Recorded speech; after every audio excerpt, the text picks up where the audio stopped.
好啦，我最後開估 E 題點樣做啦。首先 x 嘅零次方係等於1啦，即係因為咧，除咗0之外咧，任何數嘅零次方都等於1啦。咁所以我哋就寫 x 四次方加1等於82啊。好啦，跟住然之後我哋要整走個1仔，將佢兩邊減1啦，就抵消咗正1啦。咁 x 四次方就等於81啦。好啦，然後將佢兩邊開方佢啦，正負啊。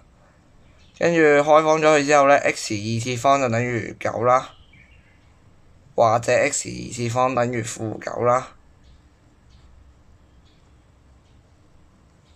然後我哋又將佢正負，又將佢開方佢啦。x 係等於正負3啦。然後咧，呢度又再開方多次啦，係啦。咁你開方通常有-9咧，就即係尋日教我嘅嘢啦。咁就 I 啦。所以有4個答案啦，就係咧 x 等於正負3啦，或者 x 等於正負3I 啦。